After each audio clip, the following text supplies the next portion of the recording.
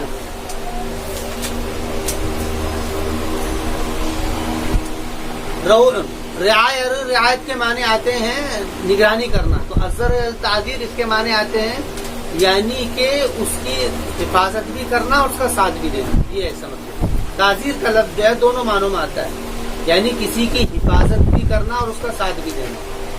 جب آدمی کوئی کسی کی اطاعت کرتا ہے تو وہ اس کی ایسا بھی کرتا ہے کہ اس کو کوئی پریشانی نہ پہنچے، تو یہ دونوں ہی معنی اس کے ہیں۔ تو یعنی تم سے وعدہ لیا گیا تھا بنی اسرائیل سے کہ تم ایسے کرتے رہنا، نماز قائم کرتے رہنا اور زکوٰۃ دیتے رہنا۔ نماز قائم کرنا یعنی کہ اللہ کے حکموں کو پورا کرنا، زکوٰۃ دینا، لوگوں کے حق کو ادا کرنا۔ وَأَقْرَضْتُمُ اللَّهَ قَرْضًا حَسَنًا، اور اللہ کو قرض دیتے رہنا، قرض حسنہ۔ یہاں پر کیا ہے، فی سبیل اللہ میں انفاق ہے، یعنی جو بھی اللہ تعالیٰ کے حکموں کو نافذ کرنے کے لیے اور اللہ تعالیٰ کے حکم پر لوگوں کو لانے کے لیے جو طریقہ اختیار کیا جاتا ہے وہ تم کرتے رہنا۔ وَأَقْرَضْتُمُ اللَّهَ قَرْضًا حَسَنًا لَأُكَفِّرَنَّ عَنْكُمْ سَيِّئَاتِكُمْ، یقیناً ضرور میں ختم کر دوں گا تم سے تمہارے سیئات کو، برائیوں کو، یعنی کہ اس سے وہ برائیاں مراد ہیں جو کہ وعدے کے درمیان میں کچھ کوتاہیاں ہو گئی، اللہ سے وعدہ کرنے میں کچھ کوتاہی ہو گئی، اس سے وہ مراد ہے۔ وَلَأُدْخِلَنَّكُمْ، اور میں یقیناً ضرور داخل کروں گا تم کو ایسے باغات میں جس کے نیچے نہریں جاری ہوں گی۔ فَمَنْ كَفَرَ بَعْدَ ذَلِكَ مِنْكُمْ، بس جس شخص نے کفر کر دیا اس کے بعد میں تم میں سے، فَقَدْ ضَلَّ سَوَاءَ السَّبِيلَ، تو بس تحقیق کے گمراہ ہو گیا ہے وہ راستے سے۔ فَبِمَا نَقْضِهِمْ مِيثَاقَهُمْ، تو ان کے توڑنے کی وجہ سے ان کا میثاق، لعناہم، ہم نے ان کے اوپر لعنت کی، وجعلنا قلوبہم قاسیہ، اور ہم نے بنا دیا ان کے دلوں کو سخت، ہم نے ان کے دلوں کو سخت بنا دیا، یعنی لیکن انہوں نے یہ کام کر دیا۔ یہاں پر یہ واقعہ سنا کر کے امت مسلمہ کو کہا جا رہا ہے، ان سے یہ کہا جا رہا ہے کہ تم ایسا مت کر دینا، جیسا انہوں نے کیا تو ہم نے یہ کیا۔ یحرفون الکلم عن مواضعہ، کہ انہوں نے کیا کیا کہ وہ تحریف کرنے لگے کلمات کو اس کی جگہ سے، یعنی حرف تحریف کرنا یعنی بگاڑ دینا، یعنی اس کی جگہ سے مراد یہ ہے کہ اس کے اندر حکم تھا کام کے کرنے کا، انہوں نے بگاڑ کر کے اس کے اندر نہ کرنے کا بتا دیا۔ ایسے یحرفون الکلم عن مواضعہ ونسوا حظا، اور بھلا دیا انہوں نے بہت سارے حصوں کو، مما ذکروا، اس چیز میں سے جو کہ ان کو یاد دلایا تھا، یعنی بہت سارے حصوں کو انہوں نے بالکل ہی ختم کر دیا، ایک میں تو بدلاؤ کر دیا اور ایک طریقہ یہ تھا بالکل ختم کر دیا۔ ورسوا حظا مما ذکروا به ولا تزال تطلع على خائنۃ منهم، اور برابر وہ اور نہیں زائل ہوئے وہ، یعنی مطلب کہ برابر وہ تطلع مطلع ہوتے رہے علی خائنۃ منهم، ان کی طرف سے خیانت پر، الا قلیلا منهم، مگر کم تھے ان میں سے لوگ، یعنی برابر مطلع ہوتے رہے، یعنی کہ برابر وہ اس کام کو کرتے رہے، تحریف کرتے رہے، تبدیل کرتے رہے سارے، مگر کچھ ہی لوگ ایسے تھے جو اس کام سے رکے رہے، جنہوں نے کتابوں کے اندر تحریف نہیں کی، یعنی وہ تھے کہ جو رسول اکرم علیہ السلام کے آنے کے بعد میں مسلمان ہو گئے، جیسے عبداللہ بن سلام۔ اس لیے فرمایا فاعفو عنہم واصفحوا، تو آپ ان سے معاف کریے اور ان کو درگزر کریے۔ یہاں سے مراد معافی کا مطلب دلی معافی نہیں ہے، یہاں سے مراد ہے بات کو نمٹائیے، ابھی کچھ مت کہیے، ان کو درگزر کریے، سمجھائیے، یہ مطلب افا یعفو عفوا، اس کے معنی آتے ہیں بات کو نمٹانا، معاف کرنا، جیسے کہ قرآن کریم میں ہے، دوسری جگہ پر بھی ہے، جو سورہ شورى کے اندر بھی ہے، وَلَوْ كُنْتَ فَظًّا غَلِيظَ الْقَلْبِ، اگر تم ایسے ہوتے تو لَانفَضُّوا مِنْ فَاعْفُ عَنْهُمْ، تو ان کو کیا ہے، یعنی کہ ان کو درگزر کریے، وَاسْتَغْفِرْ لَهُمْ، اور اللہ تعالیٰ سے ان کے لیے معافی مانگیے کہ اللہ تعالیٰ ان کو معاف کرے، یعنی اس کے مطلب ہوتا ہے یعنی کہ ان کو درگزر کرنا، یعنی کہ ابھی بات کو مت چھاڑی کریے زیادہ، بلکہ جوڑیے، وصفہ اور صفا، ایسا صفن کے معنی مٹا دینا، یعنی معاف کیجیے اور مٹا دیجیے، مطلب کیا ہے بات کو ابھی ختم کریے۔ ان اللہ یحب المحسنین، کہ بے شک اللہ تعالیٰ پسند کرتا ہے اچھی طریقے سے عمل کرنے والے کو۔ یہاں پر محسنین اس لیے آیا ہے کہ اجتماعیت کو باقی رکھیے، کیونکہ اگر تم ان کی غلطیوں کے اوپر پکڑ دھکڑ شروع کر دو گے تو اختلاف ہو جائے گا۔ یہاں پر اصل جو ہے اتفاق بہت اہم چیز ہے، اس لیے ان ساری چیزوں کو ہٹائیے اور ان سے کیا ہے درگزر کریے، ان کو سمجھائیے اور ان کو اس طریقے سے کر کے جوڑیے۔ وَمِنَ الَّذِينَ قَالُوا إِنَّا نَصَارَىٰ، اور بعض ان میں سے وہ بھی ہیں جنہوں نے کہا ہے کہ ہم تو نصارہ ہیں، تو نصرانیوں کو نصرانیہ کا نام خود انہوں نے دیا تھا، جیسے کہ یہودیوں نے اپنا نام خود یہودی رکھا تھا، قرآن نے تو نام رکھا ہے مسلمان سب کا۔ قالوا انا نصارى اخذنا ميثاقهم، کہ ہم نے ان سے وعدہ لیا، فنسوا حظا مما ذکروا به، انہوں نے بھی ایسے ہی کیا، انہوں نے بھی بھلا دیا ایک حصہ اس چیز میں سے جو ان کو یاد دلایا گیا تھا۔ فاغرينا بينهم العداوة، تو ہم نے غرق کر دیا ان کے درمیان میں عداوت کو، والبغضاء، اور بغض کو قیامت تک۔ یہود اور نصارہ کے درمیان میں لڑائی رہتی ہے، اندر کی جو ہے دشمنی ہے، لیکن جب مسلمانوں کے سامنے آتے تو دونوں ایک ہو جاتے ہیں، لیکن آپس میں دونوں دشمن ہیں۔ فاغرينا بينهم العداوة والبغضاء وسوف ينبئهم الله بما كانوا يصنعون، اور ہم قریب ہم ان کو خبر کر دیں گے، بما اس چیز پہ كانوا يصنعون جو کہ وہ کرتے تھے، یعنی کہ ہم ان قریب ان کو ان چیز کے اوپر مطلع کر دیں گے جو وہ کرتے تھے، یعنی اس سے مراد قیامت کا دن، یعنی قیامت کے دن ہم ان کے سامنے یہ ساری بات کو واضح کر دیں گے کہ جو یہ کیا کرتے ہیں۔